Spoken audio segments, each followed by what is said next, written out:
Assalamualaikum warahmatullahi wabarakatuh. Selamat siang teman-teman. Masih semangat ya untuk mengikuti mata kuliah Imunoserologi 1. Kita akan lanjut belajar tentang materi aglutinasi. Jadi ini adalah lanjutan dari materi yang sebelumnya, yaitu tentang pengantar imunoserologi. Tentang prinsip aglutinasi. Jadi di sini pengertian aglutinasi itu apa? Aglutinasi dalam kedokteran dan zoologi adalah penggumpalan dalam suatu cairan akibat pemberian suatu bahan ke dalamnya. Kata aglutinasi berasal dari bahasa Latin agglutinare yang berarti untuk menempel pada. Contoh aglutinasi adalah peristiwa penggumpalan protein dalam darah sebagai reaksi atas pemberian suatu antigen. Seperti yang gambar yang ada di sebelah kanan kita. Di sini ada 4 sampel darah. Kemudian yang pertama diberikan serum anti A. Kemudian dia terlihat terjadi reaksi penggumpalan. Kemudian diberikan serum anti B, dia tidak terjadi penggumpalan. Lalu diberi serum anti A, anti B, dia terjadi penggumpalan. Maka kesimpulannya golongan darahnya adalah golongan darah A. Selanjutnya, ini untuk kebalikannya ya. Jadi ada sampel darah diberi serum anti A, dia tidak menggumpal. Serum anti B dia menggumpal. Serum anti AB dia menggumpal juga. Jadi golongan darahnya adalah B. Selanjutnya ada sampel darah diberi serum anti A, anti B, dan anti AB. Dia terjadi penggumpalan semua, jadi itu adalah golongan darah AB. Sedangkan O atau 0 itu adalah kebalikan dari AB. Jadi ketika dia itu sampel darahnya diberi serum anti A, serum anti B, ataupun serum anti AB, dia tidak terjadi penggumpalan. Makanya kalau yang golongan darah AB itu disebut sebagai resipien universal. Kalau yang O itu dia adalah donor universal. Karena kalau AB itu dia bisa menerima darah dari golongan darah apa saja. Sedangkan O itu dia hanya bisa menerima golongan dari O, tapi dia bisa mendonorkan ke semua golongan darah lain. Jadi prinsip pengecekan golongan darah itu menggunakan prinsip aglutinasi atau penggumpalan. Golongan darah. Ahli imunologi atau ilmu tentang kekebalan tubuh kebangsaan Austria bernama Karl Landsteiner tahun 1868 sampai 1943 mengelompokkan golongan darah manusia berdasarkan ada atau tidaknya agglutinogen. Maka golongan darah dikelompokkan menjadi golongan darah A, B, AB, dan O. Jadi penggolongan darah itu berdasarkan agglutinogennya ya, bukan berdasarkan agglutininya. Jadi saya ulangi sekali lagi, berdasarkan agglutinogennya. Jadi kalau golongan darah A, dia itu punya agglutinogen A, agglutininya B. Kalau golongan darah B itu agglutinogennya B, agglutininya A. Kalau AB itu punya 2 agglutinogen, yaitu A dan B. Namun dia tidak punya agglutinin. Sedangkan O itu kebalikannya. Dia tidak ada atau tidak memiliki agglutinogen. Namun dia punya agglutinin A dan B. Jadi penggolongan darah itu berdasarkan dari agglutinin apa agglutinogen? Ya, agglutinogennya ya. Jadi kalau A agglutinogennya A, B agglutinogennya B, AB agglutinogennya A dan B. Kalau O itu ada yang bilang juga bukan O ya, tapi 0, golongan darah 0 karena dia tidak ada agglutinogennya. Seperti itu. Kemudian ini ada prinsip transfusi darah. Transfusi darah adalah pemberian darah seseorang kepada orang lain. Orang yang berperan sebagai pemberi darah disebut sebagai donor dan yang menerima darah disebut resipien. Dulu SMA pasti sudah pernah belajar ini ya. Kalau golongan darah A bisa ke A dan bisa ke AB. Kalau AB hanya bisa ke AB. Kalau B bisa ke B dan bisa ke AB. Kalau O itu bisa ke A, bisa B, bisa ke AB. Bisa dilihat dari diagram ini ya, teman-teman. Membran eritrosit mengandung 2 antigen, yaitu tipe A dan tipe B. Antigen ini disebut sebagai agglutinogen. Sebaliknya, antibodi yang terdapat dalam plasma akan bereaksi spesifik terhadap antigen tipe A atau tipe B yang dapat menyebabkan agglutinasi atau penggumpalan eritrosit. Antibodi plasma yang menyebabkan penggumpalan agglutinogen disebut sebagai agglutinin. Ada 2 macam agglutinin juga, yaitu agglutinin A dan agglutinin B. Nah, dari pernyataan ini sudah bisa dipahami belum? Jadi, kalau agglutinogen itu antigen atau antibodi agglutinogen? Ya, jadi kalau agglutinogen itu adalah antigen. Letaknya di mana? Letaknya ada di membran eritrosit. Kalau agglutinin itu antigen apa antibodi? Kalau agglutinin itu adalah antibodi. Letaknya ada di plasma darah. Gitu ya. Jadi kan darah itu kan ada plasma darah, ada eritrosit, ada leukosit gitu kan. Kalau di pelajaran hematologi ya. Jadi kalau di sini agglutinogen itu adalah antigen. Letaknya di membran eritrosit. Kalau agglutinin itu dia adalah antibodi yang letaknya ada di plasma darah, seperti itu. Terus tadi penggolongan darah tadi berdasarkan agglutinin apa agglutinogen? Ayo. Sudah lupa apa masih ingat? Berdasarkan agglutinogennya. Jadi berdasarkan antigennya, seperti itu.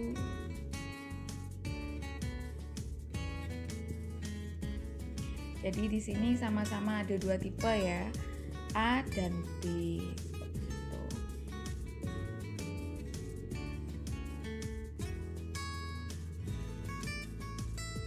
Jadi bisa dilihat di gambar di atas ini. Di yang paling kiri itu adalah golongan darah apa? Yang punya antigen A. Yang punya antigen A berarti golongan darah apa? Di membran eritrositnya ada antigen A. Antigen A, antigen tadi sama dengan agglutinogen. Jadi yang punya agglutinogen A adalah golongan darah A, ya betul. Kemudian yang gambar kedua, dia di membran eritrositnya ada antigen B. Berarti dia punya agglutinogen B. Berarti golongan darahnya adalah golongan darah B. Kemudian yang ketiga, punya antigen A dan antigen B. Antigen sama dengan agglutinogen. Jadi dia punya 2 jenis agglutinogen A dan B. Berarti golongan darahnya adalah golongan darah AB. Kalau yang O, dia tidak memiliki antigen di membran eritrositnya. Jadi yang tidak punya agglutinogen tadi apa? Golongan darah O. Seperti itu. Nah, di sini ada penjelasan juga ya untuk lebih ringkasnya. Jadi golongan darah O ketika diberikan agglutinin A dia tidak mengumpal, diberikan agglutinin B dia juga tidak mengumpal. Golongan darah A diberi agglutinin A dia mengumpal, diberi agglutinin B tidak mengumpal. Golongan darah B diberi agglutinin A tidak mengumpal, diberi aglutinin B, dia menggumpal. Kalau yang AB diberi aglutinin A ataupun aglutinin B, dia akan menggumpal. Pada tabel melukiskan reaksi yang terjadi pada 4 golongan darah yang berbeda. Golongan darah O, eritrositnya tidak mempunyai aglutinogen, sehingga tidak terjadi aglutinasi. Golongan darah A mempunyai aglutinogen A, sehingga beraglutinasi dengan aglutinin anti A. Begitu pula dengan golongan darah B. Golongan darah AB mempunyai aglutinogen A dan B, sehingga beraglutinasi dengan kedua jenis aglutinin. Jadi prinsip dari aglutinasi itu kan penggumpalan karena ada reaksi antigen dan antibodi. Nah, ketika golongan darah O, dia itu kan tidak memiliki antigen atau aglutinogen A maupun B ya.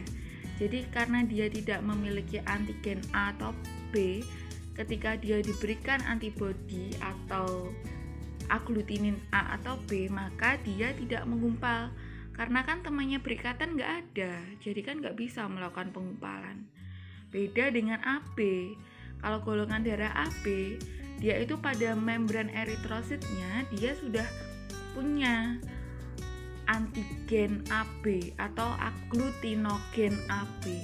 Jadi ketika diberikan antibodi atau aglutinin A dan B, dia berikatan, makanya dia terjadi penggumpalan. Jadi prosesnya itu, prinsipnya adalah ikatan antara antigen dan antibodi, seperti yang saya jelaskan di pengantar imunoserologi. Jadi untuk membahas tentang prinsip-prinsip yang ada di imunoserologi itu pasti tidak akan lepas dari pembahasan antigen antibodi seperti itu. Karena prinsipnya tidak akan lepas dari itu. Ikatan antigen antibodi seperti itu. Gitu ya. Bila darah dari golongan yang bertentangan ditransfusikan, maka akan mengakibatkan bahan dalam plasma darah yang bernama aglutinin menggumpal dan juga terjadi hemolisis atau pemecahan sel darah merah. Nah, jadi gambar ini, di gambar yang paling kiri itu membran eritrositnya ada antigen B. Antigen tadi sama dengan aglutinogen. Golongan darah yang memiliki antigen B atau aglutinogen B adalah golongan darah B. Ya. Golongan darah B itu memiliki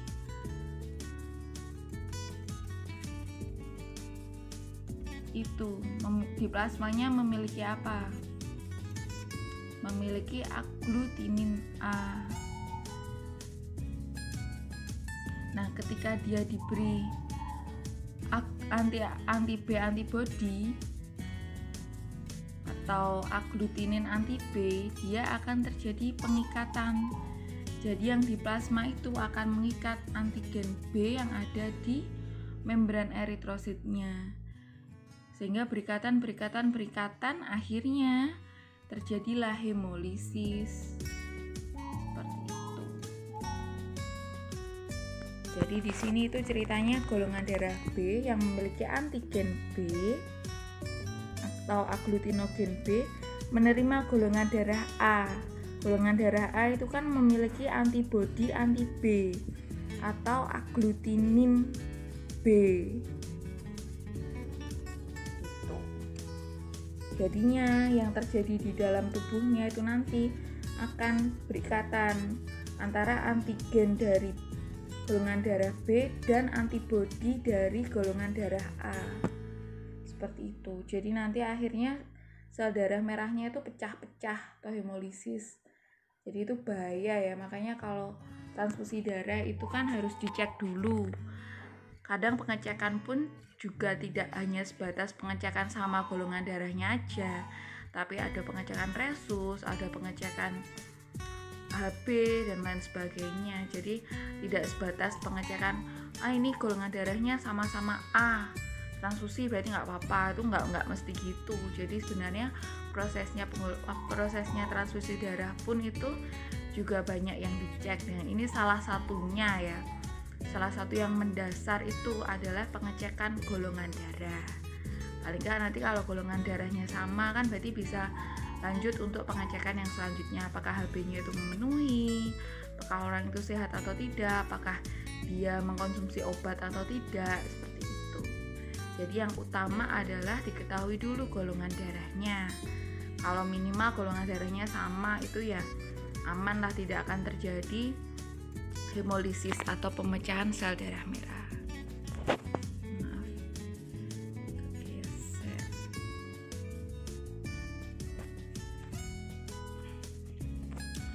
Nah, proses aglutinasi, aglutinin akan melekat pada sel darah merah karena aglutinin ini bivalen dan pada saat yang sama dapat mengikat dua sel darah merah. Karena itu menyebabkan sel melekat satu sama lain. Hal ini menyebabkan sel menggumpal pada beberapa jam sampai beberapa hari. Sel darah putih bersifat fagositik dan sistem retikuloendotel merusak sel yang teraglutinasi mengeluarkan hemoglobin ke dalam plasma. Nah, prosedur pemeriksaannya ini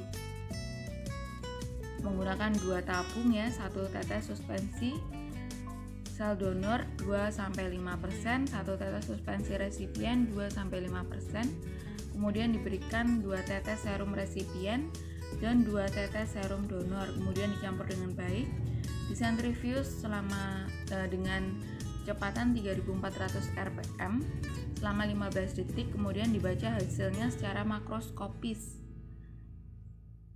Kalau positif, darahnya incompatible, berarti tidak cocok.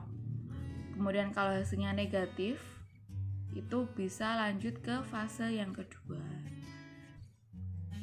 Jadi kalau positif itu maksudnya positif aglutinasi ya, positif terjadi penggumpalan. Berarti darahnya itu nggak bisa didonorkan dari donor ke resipien, ini nggak bisa, ya nggak cocok. Ini adalah problema tes aglutinasi yang sering dijumpai antara lain berupa antibodi bereaksi silang atau cross reaction antibody, antibodi yang dapat mengganggu atau interfering antibody, antibodi heterofil, dan autoantibody.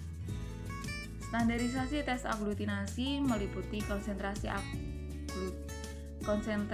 antigen, waktu inkubasi, suhu pemeriksaan, larutan pengencer, dan sifat pembawa partikel. Pemantauan kualitas dan kepekaan tes aglutinasi memerlukan kontrol positif dan negatif, autokontrol, dan standarisasi metode. Kontrol positif sera meliputi yang bernilai tinggi, sedang, dan rendah. Perlu dikerjakan bersama, yaitu tes sampel dan pemakaian reagen batch baru. Sekian untuk proses aglutinasi. Apakah ada yang masih mengganjal atau ada yang ingin ditanyakan? Silahkan bertanya di kolom komentar di YouTube ataupun di forum diskusi. Silahkan untuk yang mau bertanya.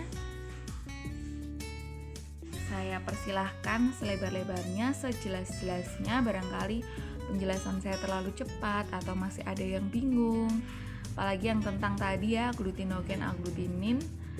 Mungkin ada yang mau bertanya atau jelas-jelasnya, saya bebas. Jangan lupa menulis nama dan NIM dulu ya, tapi baik. Untuk penjelasannya saya rasa dari saya sudah cukup. Nanti saya nantikan pertanyaan-pertanyaannya di forum diskusi. Terima kasih atas perhatiannya, terima kasih sudah mendengarkan dengan baik. Untuk materi aglutinasi ini saya akhiri, saya tutup dulu. Wassalamualaikum warahmatullahi wabarakatuh.